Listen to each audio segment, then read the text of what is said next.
사랑하는 사람을 잃는다는 것은 이 세상에서 가장 큰 고통 중 하나입니다. 그 순간 우리는 세상이 무너지는 것 같은 느낌을 받게 되죠. 왜 하필 내가, 왜 하필 지금이어야 했는지 원망하게 되고, 신이 있다면 왜 이런 일을 허락했는지 분노하게 됩니다. 하지만 부처님은 이미 2500년 전에 이런 우리의 마음을 깊이 이해하고 계셨어요. 그리고 그 아픔을 치유할 수 있는 지혜를 남겨주셨습니다. 부처님께서 말씀하신 첫 번째 진리는 바로 무상입니다. 모든 것은 변하고 사라진다는 뜻이에요. 우리가 태어나는 순간부터 죽음을 향해 걸어가고 있고, 만나는 순간부터 헤어짐을 준비해야 한다는 것. 이 말이 처음에는 너무 냉정하게 들릴 수 있어요. 하지만 이 진리를 받아들이는 순간 우리는 비로소 평안해질 수 있습니다. 왜냐하면 이별과 죽음이 삶의 자연스러운 과정이라는 걸 이해하게 되기 때문이에요. 부처님은 이런 비유를 들어주셨어요. 강물이 흘러가는 것을 보고 슬퍼하는 사람은 없다고.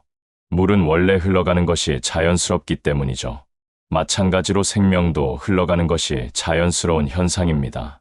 우리가 이 진리를 받아들일 때 죽음에 대한 공포와 이별에 대한 절망이 줄어들어요. 두 번째로 부처님이 가르쳐 주신 것은 애별리고라는 개념입니다. 사랑하는 사람과 헤어지는 고통을 말하는 건데, 부처님은 이 고통이 어디서 오는지 정확히 알려주셨어요. 바로 집착에서 온다는 것. 우리가 사랑하는 사람을 영원히 내 곁에 두고 싶어 하는 마음. 그 사람이 절대 변하지 않고 떠나지 않기를 바라는 마음.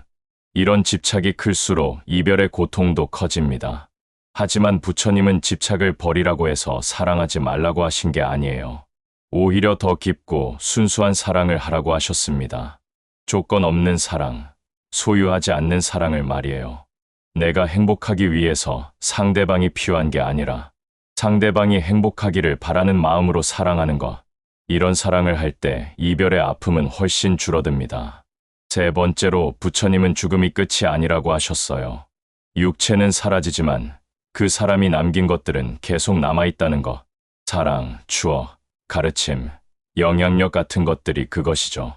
돌아가심, 부모님이 살아계실 때 해주신 말씀들, 그분들의 사랑과 희생으로 만들어진 지금의 나, 이런 것들은 죽음으로도 사라지지 않아요. 오히려 시간이 지날수록 더 소중하게 느껴지죠. 부처님은 이를 업이라고 표현하셨는데, 선한 행위와 사랑은 결코 사라지지 않고 계속 이어진다는 뜻입니다. 그래서 우리가 사랑하는 사람을 잃었을 때 그 사람이 완전히 사라진 게 아니라는 걸 기억해야 해요. 네 번째로 부처님이 주신 위로는 슬픔 자체를 부정하지 않으신다는 것입니다. 많은 사람들이 슬퍼하는 것을 나약함이라고 생각하거나 빨리 잊고 넘어가야 한다고 생각해요. 하지만 부처님은 슬픔도 자연스러운 감정이라고 하셨습니다. 다만 그 슬픔에 매몰되어서는 안 된다고 하셨어요. 슬픔을 느끼되 그 슬픔이 나를 지배하게 하지는 말라는 것. 슬픔을 관찰하고 받아들이되 동화되지는 말라는 가르침입니다. 이는 정말 중요한 지혜예요. 슬픔을 억누르려고 하면 오히려 더 큰 고통이 되거든요. 하지만 슬픔을 자연스럽게 흘려보내면 마음이 정화됩니다. 눈물을 흘리는 것도 마음을 씻어내는 과정이라고 생각하시면 돼요. 다섯 번째로 부처님은 연기법이라는 가르침을 주셨습니다. 모든 것은 서로 연결되어 있다는 뜻이에요. 우리가 사랑하는 사람과의 만남도 수많은 인연이 만들어낸 결과이고, 그 이별 역시 또 다른 인연의 시작이라는 것. 죽음으로 헤어진다고 해서 그 인연이 끝나는 게 아니라 다른 형태로 계속 이어진다는 가르침입니다. 예를 들어 돌아가신 할머니가 손자에게 남겨준 사랑이 그 손자가 자신의 아이에게 전해주는 사랑으로 이어지는 것처럼요. 이렇게 생각하면 죽음이 단절이 아니라 연결의 다른 형태라는 걸 알 수 있어요.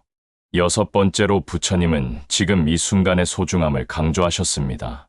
과거의 추억에만 매달리거나 미래의 불안에만 빠져 있지 말고 지금 이 순간을 온전히 살라고 하셨어요. 사랑하는 사람을 잃은 후에 우리는 자주 후회합니다. 더 잘해줄 걸, 더 많은 시간을 함께 보낼 걸, 더 자주 사랑한다고 말할 걸.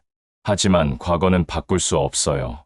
대신 지금부터라도 내 주변의 사람들에게 더 진심으로 대할 수 있습니다. 돌아가신 분이 우리에게 주고 싶었던 마지막 선물이 바로 이거예요. 남은 사람들을 더 소중히 여기라는 메시지. 7번째로 부처님은 자비의 마음을 기르라고 하셨습니다. 나만 이런 고통을 겪는 게 아니라는 걸 깨닫는 것. 이 세상의 모든 사람이 언젠가는 사랑하는 사람과 이별해야 한다는 것. 이런 깨달음이 오면 나 혼자만의 고통이라는 생각에서 벗어날 수 있어요. 그리고 같은 아픔을 겪고 있는 다른 사람들에게 위로가 될 수 있습니다. 부처님은 자신의 고통을 다른 사람의 고통을 이해하는 도구로 사용하라고 하셨어요. 이별의 아픔을 겪어본 사람만이 같은 아픔을 겪는 사람을 진정으로 위로할 수 있으니까요. 8번째로 부처님이 주신 가르침은 감사의 마음입니다. 떠난 사람을 원망하기보다는 그 사람과 함께했던 시간에 감사하라는 것. 아무리 짧은 시간이었다 하더라도 그 만남 자체가 기적이었다고 생각하는 거예요. 수많은 사람 중에서 특별한 인연으로 만나게 되었고 함께 웃고 울며 소중한 추억을 만들었던 것. 이런 것들에 감사할 수 있을 때 이별의 아픔이 감사의 마음으로 바뀝니다. 물론 이런 마음가짐을 갖기까지는 시간이 필요해요.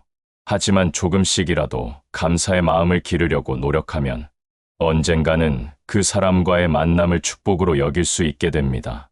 9번째로 부처님은 명상과 기도의 힘을 말씀하셨습니다. 마음이 고통으로 가득할 때는 그 고통에서 벗어날 방법을 찾기 어려워요. 하지만 명상을 통해 마음을 고요하게 만들면 지혜가 생겨납니다. 깊게 숨을 들이마시고 내쉬면서 마음을 차분하게 만드는 것. 걷기 명상을 하면서 자연과 하나 되는 느낌을 갖는 것. 이런 수행들이 아픈 마음을 치유해 줍니다. 또한 돌아가신 분을 위한 기도나 선행도 큰 위로가 돼요. 그분의 명복을 빌면서 선한 일을 하는 것. 이런 행위들이 죽은 자와 산 자 모두에게 평안을 가져다 줍니다. 10번째로 부처님은 시간의 치유력에 대해 말씀하셨습니다. 모든 고통에는 때가 있다는 것. 봄이 지나면 여름이 오고 겨울이 지나면 다시 봄이 오듯이 슬픔의 시간도 언젠가는 지나간다는 가르침입니다. 하지만 시간이 해결해 주기만을 기다리는 것이 아니라 그 시간 동안 우리가 성장하고 깨달음을 얻어야 한다는 것. 이별의 아픔을 통해 더 깊은 사랑을 배우고 죽음의 공포를 통해 삶의 소중함을 깨닫는 것.